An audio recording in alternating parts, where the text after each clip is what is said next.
சக்கரதர்பூரோட ராஜேந்திர பாசார் சாப்பிட்ற பொருட்களுக்கு ரொம்பவே பேர் கொண்டது. அந்த இடத்துல விதவிதமான சாப்பிட்ற பொருட்கள் கிடைக்கும். அந்த இடத்துக்கு தூர தூரத்துல இருந்தெல்லாம் கூட சாப்பிட வருவாங்க. அங்கதான் தீபக் பானிபூரிங்கிற ஒரு ஸ்டாலும் இருந்தது. அவரோட பானிபூரி சிட்டி முழுக்க ஃபேமஸா இருந்தது. ஒரு பானிபூரி போடு. இப்பவே போட்டுடலாம். ஒரு வாட்டி இந்த தீபக் கிட்ட பானிபூரி சாப்பிட்டீங்கன்னா மறக்கவே மாட்டீங்க. திரும்ப திரும்ப இங்கேயே வருவீங்க. இது தீபக்கோட ப்ராமிஸ். தீபக்கோட ஸ்டாலுக்கு பக்கத்திலேயே சுரேஷோட பழங்களுக்கான ஸ்டால் இருந்தது. தீபக்கும் சுரேஷும் நல்ல நண்பர்கள். அவங்க 2 பேரோட கடைகளுக்கு எதிர்த்தாப்புல வினோதோட ஃபயர் பான்கான கடை இருந்தது. தீபக்கும் சுரேஷும் ஒருத்தர் கூட ஒருத்தர் நல்லா இருப்பாங்க. ஆனா 2 பேருக்குமே வினோத பிடிக்கவே பிடிக்காது. சுரேஷ் தன்னோட பழங்களோட ஸ்டாலை க்ளோஸ் பண்ணிட்டு இருக்கும் போது, தீபக் 10 மணி ஆயிடுச்சு, கடை மூட வேண்டிய நேரம் வந்தாச்சு. கடையை மூடதான் பாரு. உனக்கு தெரியுமா வினோதோட கடை எதுக்கு 2 நாளா மூடப்பட்டிருக்குன்னு? அவன் பத்தி நான் தெரிஞ்சுக்கிட்டு என்ன பண்ண போற? அவன் ஷிம்லாவுக்கு சுத்த போயிருப்பான். ஃபேஸ்புக்கில் போஸ்ட்டை பார்க்கலையா? அவன் கடையை கூட அவன் அங்கே நல்லா பப்ளிசிட்டி பண்ணுறான். யூடியூப்பில் கூட அவனுக்கு நல்ல காசு கிடைக்குது. அவனோட ஃபயர் பேன் ரொம்ப ரொம்ப ஃபேமஸ் ஆயிடுச்சு. ஆமாம், நீங்கள் சொல்கிறதும் சரிதான். அவனை மாதிரி நம்ம பண்ண முடியாதுப்பா. நம்மள மாதிரி ஜனங்க லட்சக்கணக்கில் இருக்காங்க. அவனோட கடையே வேற, அதுக்கு தான் ஃபேமஸ். அவட விடுப்பா, வா வீட்டுக்கு போகலாம். சுரேஷும் தீபக்கும் சேர்ந்தே அவங்க வீட்டுக்கு கிளம்பினாங்க. அடுத்த நாள் வந்தது. சுரேஷ் தீபக்கு கால் பண்ணி இப்படி சொன்னான். ஹலோ தீபக், நான் பேசுறது கேக்குதா? சொல்லு கேக்குது. என்னாச்சு? எதுக்கு இவ்வளோ பயந்து பேசுற? தீபக், நியூஸை திறந்து பாரு. நமக்கு அது அவ்வளோதான். என்னாச்சு? சரி இரு, நான் பார்க்குறேன். தீபக் நியூஸ் சேனலை ஆன் பண்ணா. இன்றைய சுட சுட செய்தி. சக்கரதர்பூரோட ராஜேந்திர மார்க்கெட்ல பெரிய ஆக்சிடென்ட் நடந்திருக்கு. பயங்கரமா நெருப்பு பத்திக்குச்சு. 75 கடைகள் எரிஞ்சு சாம்பல் ஆயிடுச்சு. 12 பேர் இறந்துட்டாங்க, 25 பேர் காயம் அடைஞ்சிருக்காங்க. ஃபயர் பான் கடையில ஷார்ட் சர்க்கியூட் நடந்ததால இந்த ஆக்சிடென்ட் ஆயிருக்கு. ஃபயர் பான் கடையோட ஓனர் வினோத் அதே இடத்துல மரணம் அடைஞ்சிருக்காரு. பக்கத்துல இருக்கிற கடைகள் எல்லாம் கூட எரிஞ்சு போயிடுச்சு. இந்த செய்தியை கேட்டதும் தீபக்கு காலடியில பூமியே நழுவிட்ட மாதிரி ஆயிடுச்சு. தீபக்கு ஒண்ணுமே புரியவே இல்ல. ஒரு நிமிஷம் வர தீபக்கோட மூளை ஒரேடியா வேலை செய்யாம போயிடுச்சு. அவரு தலைய பிடிச்சுக்கிட்டு தரையில உட்காந்துக்கிட்டாரு. அப்பதான் அவரோட வீட்டு கதவை யாரோ தட்டினாங்க. தீபக் எந்திரிச்சு வீட்டு கதவை திறந்து பார்த்தா வெளியில சுரேஷ் நின்னுக்கிட்டு இருந்தாரு. அவரோட கண்களும் சிகப்பா இருந்தது. அவரும் பார்க்கறதுக்கு தீபக் போலவே கவலையா இருந்தாரு. சுரேஷ், இப்படி நடந்துருச்சு. அநியாயமா அவன் செத்துட்டானு. வினோத் பத்தி நம்ம என்னவெல்லாம் பேசிட்டு இருந்தோம். கடைசி அவனை பார்க்க கூட முடியல. தீபக்கும் சுரேஷும் ஒருத்தர் கட்டி பிடிச்சுக்கிட்டு அழுதுகிட்டு இருந்தாங்க. கொஞ்ச நேரத்துக்கு அப்புறம் 2 பேரும் அமைதியாயிட்டாங்க. சரிவா, இப்ப அழுது என்ன பிரயோஜனம்? கடை என்ன இருக்குன்னு போய் பார்த்துட்டு வரலாம். பாபா, நடந்தது இப்போ நம்மளால மாத்த முடியாது. சுரேஷும் தீபக்கும் 2 பேரும் சேர்ந்து ராஜேந்திர மார்க்கெட்டுக்கு போனாங்க. அந்த இடத்துல அவங்க 2 பேரும் யார் கடையெல்லாம் எரிஞ்சு போச்சோ அந்த கடை ஓனர்ஸ சந்திச்சாங்க. நம்ம மறுபடியும் புதுசா ஸ்டார்ட் பண்ணணும். நாம எப்படி இருந்தோமோ அப்படி இருக்கிறதுக்கு மாச கணக்குல டைம் எடுக்கும். நம்ம கிட்டதான் கடவுள் அவங்களோட ஆட்டத்தை காட்டணுமா? மறுபடியும் எந்திரிச்சு நிக்கிறதுக்கு கடவுள் எல்லாருக்கும் சக்தி கொடுக்கட்டும். கடவுள் எல்லாருக்குமே நம்பிக்கை இழக்காம இருக்கிறதுக்கு ஒரு நல்ல சக்தியை கொடுக்கட்டும். தீபக்கும் சுரேஷும் திரும்ப அவங்களோட கடையை ஆரம்பிக்கிறதுக்கு வேலை செஞ்சுட்டு இருந்தாங்க. அவங்களுக்கு எதிர்த்தாப்புல தான் வினோதோட எரிஞ்சு போன கடை இருந்தது. வினோதோட குடும்பம் அந்த இடத்துக்கு அவங்களோட கடையை பார்க்கறதுக்கு வந்திருந்தாங்க. இறந்து போன வினோதோட மனைவி அழுதுகிட்டு இருந்தாங்க. இதையெல்லாம் பார்த்து தீபக்கும் சுரேஷ்க்கும் ரொம்பவே கஷ்டமா இருந்தது. டேய், நான் வினோதோட கடையை பார்க்கும் போதெல்லாம் எனக்கு ரொம்ப கஷ்டமா இருக்குடா. ரொம்ப வருத்தமா இருக்கு. அவனோட ஃபயர் பான் கடை எவ்வளோ ஃபேமஸ். அவன் தான் இந்த மாதிரி ஃபயர் பானை ஸ்டார்ட் பண்ணா. அவனுக்காக ஏதாச்சும் நம்ம பண்ணணும். நாம் என்ன பண்ண முடியும்? தீபக் அப்புறம் சுரேஷோட கடைகள் கொஞ்சம் கொஞ்சமா திரும்ப வழிக்கு வந்துட்டு இருந்தது. தீபக்கும் சுரேஷும் தினமும் வினோதோட கடைய பார்த்துட்டு இருப்பாங்க. அத பார்த்து அவங்க வருத்தப்படுவாங்க. அப்புறம் ஒரு நாள் தீபக்கு ஒரு ஐடியா வந்தது. டேய் சுரேஷ், இங்க கேளு. எனக்கு ஒரு ஐடியா இருக்கு. வினோதோட ஃபயர் பான்ல இருந்து இன்ஸ்பயர் ஆயிட்டு நம்ம இதுக்கு ஃபயர் பானிபூரி வைக்க கூடாது? அந்த கிரெடிட் வினோதுக்கு கொடுக்கலாம். இதனால மக்கள் அவனை ஞாபகத்தில் வச்சுப்பாங்க, நாமளும் ஃபேமஸ் ஆயிடலாம். உன்னோட ஐடியா ரொம்ப நல்லா இருக்குப்பா, டிஃப்ரெண்டா இருக்கு. நாம பண்ணலாம். அதுக்கப்புறம் சுரேஷும் தீபக்கும் சேர்ந்து ஃபயர் பானிபூரிக்கான கடையை ஆரம்பிச்சாங்க. அந்த கடைக்கு ஒரு பெரிய போஸ்டரை ஒட்டினாங்க. அந்த போஸ்டர்ல வினோத் பத்தி எழுதியிருந்தது. இது வினோத்காகன்னு அதுல எழுதியிருந்தது. அந்த போஸ்டர்ல எப்படி தீபக்கு ஃபயர் பானிபூரி செய்யறதுக்கான ஐடியா வினோத் கிட்ட இருந்து கிடைச்சதுன்னு எழுதியிருந்தது. அதுல வினோத் எப்பவுமே புதுசா ஏதாவது செய்யணும்னு நினைப்பாருன்ற விஷயத்த பத்தியும் எழுதியிருந்தது. இது கூடவே அவங்க இன்னொரு போர்டையும் தயார் செஞ்சு வச்சாங்க. அதுல வாடிக்கையாளர்கள் ரிவ்யூ எழுதலாம். அப்புறம் பார்த்துட்டு இருக்கும் போது இளைஞர்களுக்கு மத்தியில ஃபயர் பானிபூரி ரொம்பவே ஃபேமஸ் ஆயிடுச்சு. நான் சொன்னல உன்னோட ஐடியா கண்டிப்பா சக்சஸ் ஆகும்னு. எனக்கு முதல்லயே தெரியும். வினோத் ரொம்ப நல்ல மனுஷன். அவனுக்கு எவ்வளோ நிறைய ஃப்ரெண்ட்ஸ் இருந்தாங்க. ஜனங்க அவனை பத்தி எவ்வளோ அன்பா சொல்லுவாங்க. நம்ம ரிவ்யூ போர்டில் எழுதிட்டு போவாங்க. எல்லாத்தையும் வினோத் பார்த்துக்கிட்டே இருந்தானா எவ்வளோ சந்தோஷப்படுவா. அட ஆமா ஆமா, நீ சொல்றது சரிதான். எனக்கு ரொம்ப சந்தோஷமா இருக்கு. எனக்கு என்ன தோணுதுன்னா, நாமளும் ஒரு யூடியூப் சேனலை ஓப்பன் பண்ணோம். இதனால நாமளும் கூட ரொம்ப ஃபேமஸ் ஆகும். ஆமா ஆமா, அதை நாம சீக்கிரமா பண்ணி ஆகணும். அதுக்கப்புறம் தீபக்கும் சுரேஷும் சேர்ந்து ஃபயர் பானிபூரிக்கான ஒரு யூடியூப் சேனல் ஆரம்பிச்சாங்க. அதுல அவங்க ஃபயர் பானிபூரிக்கான ரெசிபி அப்புறம் அதை சாப்பிட்றதுக்கான முறையும் ஷேர் பண்ணிருந்தாங்க. அந்த வீடியோக்கு நிறைய வியூஸ் வந்தது. அப்புறம் பார்த்துட்டு இருக்கும் போதே அவங்களோட சப்ஸ்கிரைபர்ஸ் கூடிக்கிட்டே போனாங்க. அப்புறம் இது மூலியமா வர வருமானத்தை அவங்க 2 பேரும் ஈக்குவலா பகிர்ந்துப்பாங்க. அப்புறம் 2 பேரும் ஃபேமஸ் ஆயிட்டாங்க. அது மட்டுமே இல்லாம அவங்களோட ஃபயர் பானிபூரி தேசம் முழுக்க ஃபேமஸ் ஆயிடுச்சு. அதோடவே இன்னும் நிறைய இடங்கள்லயும் வித்து போயிட்டு இருந்தது. நம்மளோட பானிபூரி வியாபாரம் எவ்வளோ நல்லா ஓடுனா நீங்க பாத்துக்கிட்டே இருப்பீங்கன்னு அன்னைக்கே நான் சொன்னேன். ஆமா சுமன், உன்னுடைய புத்திசாலித்தனத்தினாலதான் நாம இன்னைக்கு இப்படி இருக்கோம். இல்லைன்னா என்ன இருக்குமோ என்னமோ. இந்த விஷயம் எப்ப நடந்ததுன்னா, சோனு அப்புறம் சுமனுங்கிற கணவன் மனைவி ராம்நகர்ங்கிற ஊர்ல ஒரு வீட்ல வாழ்ந்துட்டு இருந்தாங்க. சோனு ஃபேக்டரியில வேலை செஞ்சுட்டு இருந்தாரு. அப்புறம் சுமன் காலையிலேயே லஞ்ச் பேக் பண்ணி சோனுக்கு கொடுத்துட்டு இருப்பா. சோனு ஒரு நல்ல உழைப்பாளி. டேய், நீ ஏன்டா இவ்வளோ உழைக்கிற? நீ என்ன இந்த கம்பெனியை உன் கம்பெனின்னு நினைக்கிறியா? அண்ணி உனக்கு சமைச்சு செஞ்சு கொடுத்து அனுப்பியிருக்காங்க. அந்த சாப்பாடை அப்படியே வச்சிருக்க. போய் முதல்ல சாப்பிடு. எனக்கு ரொம்ப பசிக்குது. சொல்லு, இன்னைக்கு என்ன எடுத்துட்டு வந்திருக்க? எனக்கு பசிக்கிறத விட உனக்கு தான் முதல்ல பசிக்குது போல. அட இப்போதானே இருடா வர. டேய், லஞ்ச் டைம் வந்துட்டா முதல்ல சாப்பிட்டுறணும். எனக்கு ரொம்ப பசிக்குதுடா. எனக்கு அண்ணியோட சமையலை சாப்பிட்டு தான் ஆகணும். சரி சரிடா, கொடுக்குற. கை காலை கழுவிட்டு வர. சோனு அப்புறம் ஆகாஷ் கையை கழுவிக்கிட்டு லஞ்ச் சாப்பிட ஆரம்பிச்சிட்டாங்க.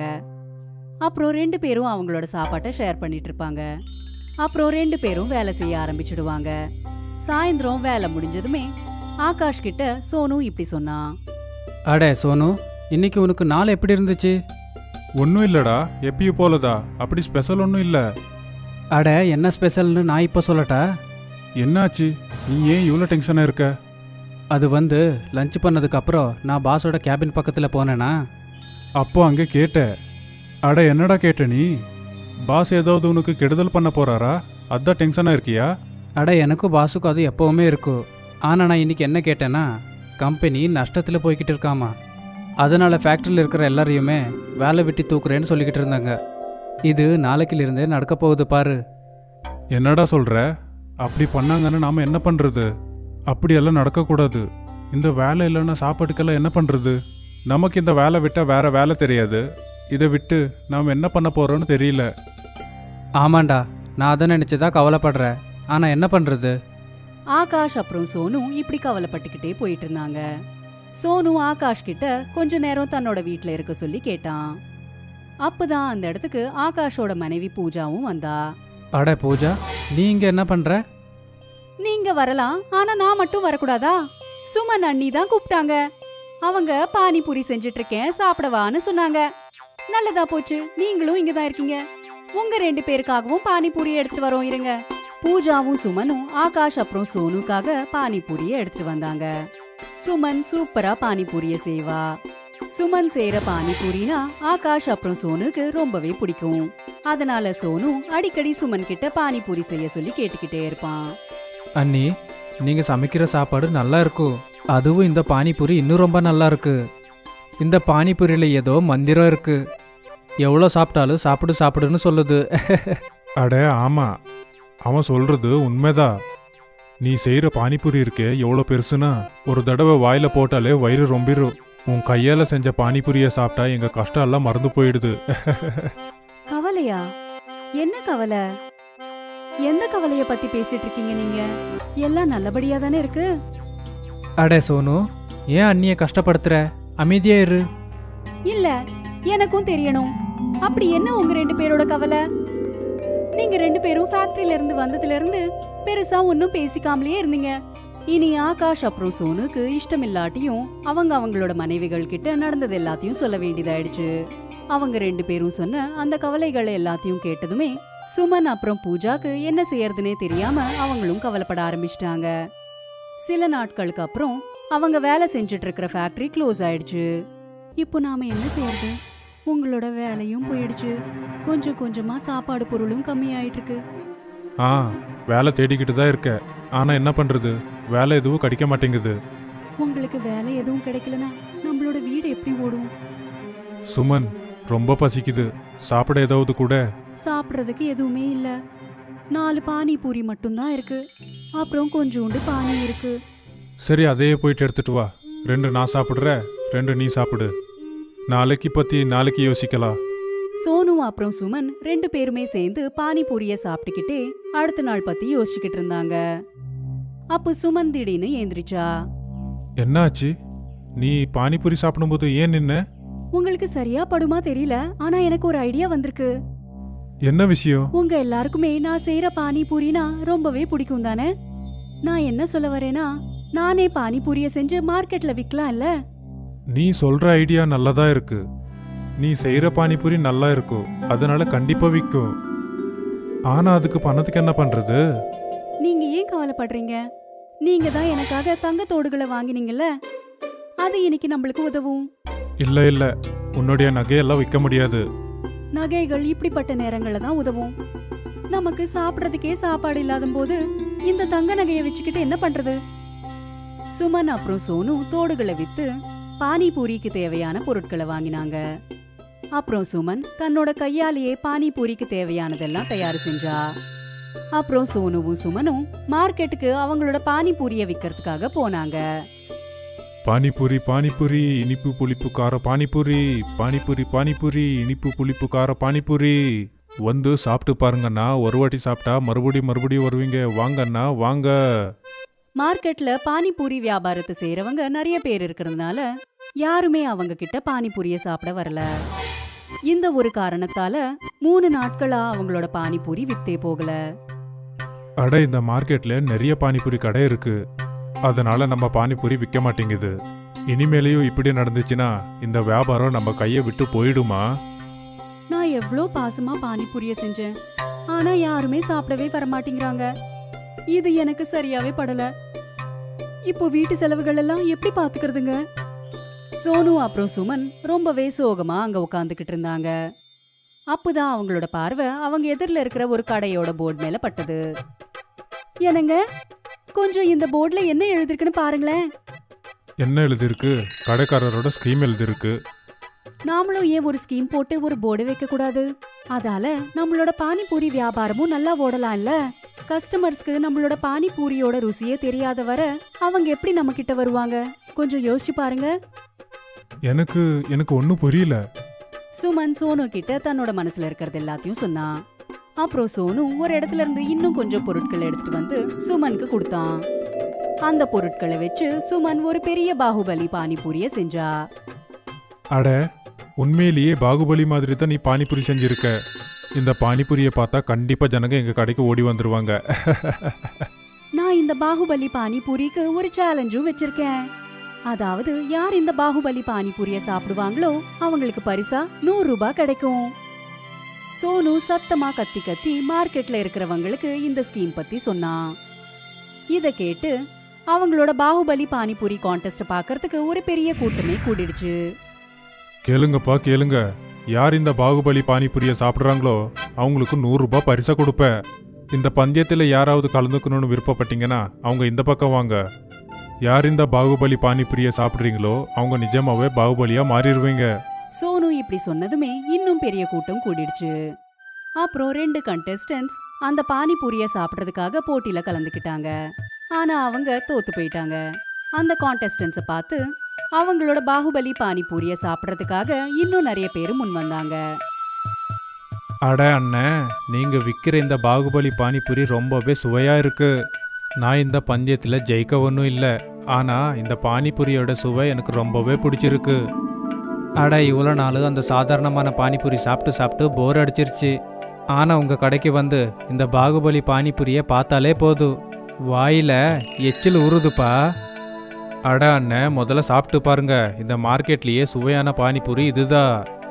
ஒரு தடவை சாப்பிட்டீங்கன்னா அப்புறம் மறுபடியும் வந்து சாப்பிடுவீங்க. அட என்னண்ணே, உண்மையிலேயே இந்த பாகுபலி பானிபூரி நல்லா இருக்குமா? அட என் மேலே நம்பிக்கை இல்லைன்னா முதல்ல நீங்கள் வாங்கி சாப்பிட்டு பாருங்க. ஒருவேளை ஜெயிச்சிங்கன்னா உங்களுக்கு 100 ரூபாய் வேற கிடைக்கும் இல்ல. அந்த கூட்டத்துல எல்லாருமே பாகுபலி பானிபூரிய பத்தி தான் பேசிட்டு இருந்தாங்க. அப்புறம் மார்க்கெட்ல இருக்கிற எல்லா கஸ்டமர்ஸும் சுமனோட அந்த பாகுபலி பானிபூரிய சாப்பிட்றதுக்கு வந்தாங்க. இப்போ அவங்களோட கடை பேரு பாகுபலி பானிபூரி கடைன்னு பிரபலமாயிடுச்சு. அதே மார்க்கெட்ல நத்து பெஹல்வான்னு சொல்லிட்டு ஒரு பெரிய பலசாலி இருந்தான். அவன் எல்லாரோட பானிபூரியும் ஃப்ரீயா சாப்பிட்டுட்டு இருப்பான். அவன் சுமனோட கடையிலயும் பானிபூரிய சாப்பிட்றதுக்கு வந்தான். அட இங்க பாரு, புதுசா கடை வச்சிருக்க இல்லையா? முதல்ல 5 பிளேட்டு பானிபூரி செஞ்சு கொடுப்பா. நான் வந்து பானிபூரியை பண்ணி கொடுக்குறேன். ஆனா எங்க பாகுபலி பானிபூரியை சாப்பிட்டு அப்புறமா சொல்லுங்க. ஒருவேளை நீங்க அந்த பாகுபலி பானிபூரியை சாப்பிட்டீங்கன்னா வருஷம் பூரா ஃப்ரீயாவே பானிபூரியை கொடுக்குறோம். அட இவ்வளோ சின்ன விஷயம் தானே. சரி ஒரு வேலை பண்ணு. இந்த பந்தயத்துல என்ன ஒன்று புதுசா சேர்த்துக்கோ. ஒன்னு இல்ல, நான் 5 பாகுபலி பானிபூரியா சாப்பிடுறேன். எடுத்துட்டு வா 5 பானிபூரி. ஒருவேளை உங்களால் அந்த பானிபூரியை சாப்பிட முடியலன்னா நீங்க ஃப்ரீயா வாங்கி பானிபூரியை சாப்பிட்றது விட்டுறணும். இதுக்கு நான் ஒத்துக்கிறேன். நத்து பெஹல்வானுக்கு முன்னாடி ஒரு பெரிய பிளேட்ல 5 பாகுபலி பானிபூரிய வச்சாங்க. அந்த நத்து பெஹல்வான் பாகுபலி பானிபூரிய சாப்பிட முயற்சி செஞ்சுட்டு இருந்தான். ஆனா பாவம் அவன் அதுல தோல்வி அடைஞ்சிட்டான். அப்புறம் அவன் தான் கொடுத்த வாக்குப்படி அப்பத்துல இருந்து ஃப்ரீயா பானிபூரிய சாப்பிட்றத நிறுத்திட்டான். அப்புறம் மார்க்கெட்ல இருக்கிறவங்க எல்லாருமே சோனுக்கு நன்றிய சொன்னாங்க. அப்புறம் அவனோட முயற்சியை பாராட்டினாங்க. காளிச்சரண் ஒரு ஏழை குடும்பத்துக்கு சேர்ந்தவர். அவர் இப்போ தன்னோட பையன், மருமக அப்புறம் பேத்தி கூட இருந்துட்டு இருக்காரு. அவரு பழைய காலத்து சிந்தனைகளை கொண்டவரு. அவங்க எல்லாரும் ஒரு குடிசையில எப்படியோ வாழ்ந்துட்டு இருக்காங்க. இங்க பாருப்பா, எனக்கு தெரியும் இப்போ இந்த உலகம் எங்கிருந்து எங்கே போயிருக்குன்னு. இருந்தாலும் நம்ம வம்சத்தை வளர்க்குறதுக்கு நம்ம கூட ஒரு பையன் இருக்கணும் இல்லையா? ஆனா உனக்கு பையனுக்கு பதிலாக ஒரு பொண்ணு தானே இருக்கு. பொண்ணு கல்யாணம் பண்ணிக்கிட்டு அவ வீட்டுக்கு போயிடுவா. அப்போ நீங்க 2 பேரும் தனியா தான் இருக்கணும். எனக்கு உங்களுக்கு ஒரு பையன் பிறக்கணும்னு ஆசை இருக்கு. அப்போதான் நான் ரொம்ப சந்தோஷப்படுவேன். ஆனா இந்த காலத்துல பொண்ணு பையன்ற வேறுபாடே இல்லையே. இப்பெல்லாம் பொண்ணுங்க தான் பையங்களை விட நல்லா இருக்காங்க. பொண்ணுங்க எல்லா வேலைகள்லயும் பசங்களுக்கு சமமா இருக்காங்க. ஆனா பொண்ணு பையன் ஏன் வித்தியாசம்னு நீங்க சொல்றீங்க மாமா? ஒருவேளை உங்க மாமியார் இருந்தா உங்க மாமியார் ஒரு பேரை வேணும்னு கேட்டிருப்பாங்கல்ல. எனக்கும் அதுதான் ஆசையா இருக்கு. நீங்க பாத்துட்டே இருங்க, என் பொண்ணு கண்டிப்பா ஒரு பெரிய ஆளாவா. அப்புறம் உங்களுக்கு பையன் இல்லைன்ற ஒரு கவலையும் இருக்காது. காளிச்சரண் தன்னோட பையன் ராஜேஷ்க்கு சொல்ற விஷயத்துக்கெல்லாம் ராஜேஷோட மனைவி தான் பதில் கொடுத்துட்டு இருப்பா. ராஜேஷ் எப்ப பார்த்தாலும் குடிச்சிட்டு போதையிலேயே இருப்பான். அவனுக்கு எப்ப பார்த்தாலும் குடிக்கிறதுக்கு காசு தேவைப்பட்டுட்டு இருக்கும். அவன் ஏழ்மையில இருந்தும் கூட ராஜேஷால இந்த கெட்ட பழக்கத்தை விடவே முடியல. அவன் துணி கடையில வேலை செஞ்சு சம்பாதிச்ச காசு எல்லாத்தையும் மது வாங்கறதுக்காக செலவு செஞ்சுட்டு இருப்பான். ராஜேஷோட இந்த பழக்கத்தால புஷ்பா கவலையா இருப்பா. இன்னைக்கும் குடிச்சிட்டு வந்திருக்கீங்களா? நான் எத்தனை வாட்டி சொல்லிருக்கேன் நம்ம பொண்ணு முன்னாடி இப்படி குடிச்சிட்டு வராதீங்கன்னு. நம்ம பொண்ணோட கண்கள்ல எத்தனையோ கேள்விகளை பாக்குறேன். அதுக்கு பதில் கொடுக்கறதுக்கான தைரியம் என்கிட்ட இல்ல. இப்ப நம்மளோட வீட்ல சாப்பாட்டுக்கு கூட கஷ்டமா இருக்கு. ஆனா நீங்க என்னடானா தினமும் குடிச்சிட்டு வரீங்க. ஏய், தேவையில்லாம என்கிட்ட உபதேசம் பண்ணிக்கிட்டு இருக்காத. எனக்கு ரொம்ப பசிக்குது. போ சாப்பாடு எடுத்து வை, சீக்கிரம் வை. வந்துட்டியாப்பா? வா, நாம 2 பேரும் ஒண்ணா உட்காந்து சாப்பிடலாம். ராஜேஷும் காளிச்சரனும் சாப்பிடுறதுக்காக உட்கார்ந்தாங்க. புஷ்பா அவங்க 2 பேருக்கும் பாசமா சாப்பாட்டை பரிமாறினா. எல்லாரும் சாப்பிட்டுட்டு தூங்க போயிட்டாங்க. அடுத்த நாள் ராஜேஷ்க்கு பேராசை கூடிடுச்சு. அவன் எந்த கடையில வேலை செஞ்சுட்டு இருந்தானோ அந்த இடத்துல இருந்து துணிகளை திருடிட்டான். ராஜேஷ் இப்படி செய்யறத கடை ஓனர் பார்த்துட்டாரு. ராஜேஷை நல்லா அடிச்சு அங்க இருந்து துரத்திட்டாரு. அவன் மிச்சம் இருக்கிற காசால நல்லா குடிச்சிட்டு வீட்டுக்கு திரும்ப வந்தான். இன்னைக்கு திரும்ப குடிச்சிருக்கீங்களா? நீ இப்படி தினமும் குடிச்சிட்டே இருக்கிறதுனால எனக்கு வாழ்க்கையே வெறுத்து போகுது. அட, உன்னாலதான் எனக்கு இவ்வளோ கஷ்டம் வந்திருக்கு. எப்போ என் வாழ்க்கையில வந்தியோ அன்னிலிருந்து எதுவுமே சரியா நடக்கல. புரியுதா? வீணா போனவள உன்னாலதான் கடைக்கார என்ன வேலையில இருந்தே தூக்கிட்டா. அதனாலதான் இன்னைக்கு நான் குடிச்சிட்டு வந்திருக்கேன். இதுல ஏன் தப்பு என்ன இருக்கு? இல்ல இல்ல இல்ல இல்ல, தப்பெல்லாம் என்னோடதுதான். நான் உன்னை கல்யாணம் பண்ணிக்காம இருந்திருந்தா இதெல்லாம் நடந்திருக்காது. என்னை கட்டிக்கிறவளே எல்லாத்தையும் கொண்டு வந்திருப்பா. ஆனா நீ வரும்போது என்னடி கொண்டு வந்த? தூ, கல்யாணம் பண்ணிக்கிட்டு வரும்போது எதுவுமே எடுத்துட்டு வரல. அது மட்டும் இல்லாம நீ பொட்ட பொண்ணை பெத்து போட்டிருக்க. சை, பையன் இருந்த கடைசி காலத்துல என்ன பார்த்துப்பா. ஆனா அவ பொண்ணு இல்ல, வேற வீட்டுக்கு போயிட போறா. அது வரைக்கும் எல்லாத்தையும் நான் தான் பார்த்துக்கணும். அம்மா பொண்ணு 2 பேரும் சேர்ந்துக்கிட்டு என் வாழ்க்கையே நாசமாக்கிட்டீங்களே. பொண்ணா இருக்கிறது அவ்வளவு பெரிய பாவமா என்ன? நீங்க பொண்ணுங்களை இவ்ளோ வெறுத்துட்டு இருக்கீங்களே, எப்பயாவது யோசிச்சு பாத்தீங்களா? உங்க அம்மா இல்லனா நீங்க இங்க இருப்பீங்களா? புஷ்பாவோட இந்த பேச்ச ராஜேஷால தாங்கிக்க முடியல. அவன் ரொம்ப கோபமா புஷ்பாவோட கண்ணத்துல பலமா அரைஞ்சிட்டான். புஷ்பாவால இதெல்லாம் தாங்கிக்கவே முடியல. அவ உடனே தன்னோட சாமான பேக் பண்ணிக்கிட்டா. இனி போதும், நான் இனி ஒரு நிமிஷம் கூட இங்க இருக்க மாட்டேன். அட, ஒரே ஒரு அடி அடிச்சதுல வீட்டை விட்டு போறேன்னு சொல்றியே. உங்க அப்பா வீட்டுக்கு போனதா தெரியும். அரிசி பருப்போட வேலை என்ன அப்படிங்கிறது. உங்க 2 பேரை அவன் தான் கஷ்டப்பட்டு பாத்துக்கிறா. அப்பா வீட்டுக்கு போய் விருத்தட்டை பார்த்துக்கிட்டு பட்னியாவே கடக்க வேண்டியதுதான். போறதானா போ. நான் என் பிள்ளைக்கு வேற ஒரு பொண்ணை பார்த்து கல்யாணம் பண்ணி கொடுப்பேன். அவனுக்கு ஒன்றும் வயசாயிடல. புஷ்பா தன்னோட பொண்ணை கூட்டிக்கிட்டு அங்கிருந்து வெளியில என்னவோ வந்துட்டா. ஆனா அவளுக்கு இப்போ எங்க போறதுன்னே தெரியல. ஏன்னா ஏழை பெற்றோர்களுக்கு அவங்களோட பொண்ணு இந்த நிலைமையில இருக்கிறது தாங்கவே முடியாது. அப்புறம் புஷ்பா அவங்க மேல பாரமா இருக்க விரும்பல. இதனால அவ ரோடோரமா உட்கார்ந்துக்கிட்டா. அப்பதான் அந்த இடத்துல சில குழந்தைங்க பேக் தூக்கிக்கிட்டு ஸ்கூலுக்கு போறத பார்த்தா. உன்னால அவ்வளவு சாப்பிட முடியாதுன்னு நான் சொன்னேனா இல்லையா? இல்லம்மா, எனக்கு பானிபூரி தான் சாப்பிடணும். உன்னோட வாய் சின்னதா இருக்கு, ஆனா பானிபூரி அவ்வளவு பெருசா இருக்கும். அப்புறம் வாய் வலிக்கும், தண்ணி எல்லாம் கூட கீழே வழிஞ்சிட்டு இருக்கும். உன்னை பானிபூரி சாப்பிட விட மாட்டேன். அப்போ நான் பானிபூரி சாப்பிடணும்னா நான் வளர்ற வரைக்கும் காத்துக்கிட்டு இருக்கணுமா? எனக்கு ரொம்ப ஆசையா இருக்கு. சரி, தண்ணியாவது குடிக்க விடு. சரி, அப்போ பானிபூரிய நான் சாப்பிட்டுடுறேன், அதோட தண்ணிய உனக்கு குடுக்கறேன்.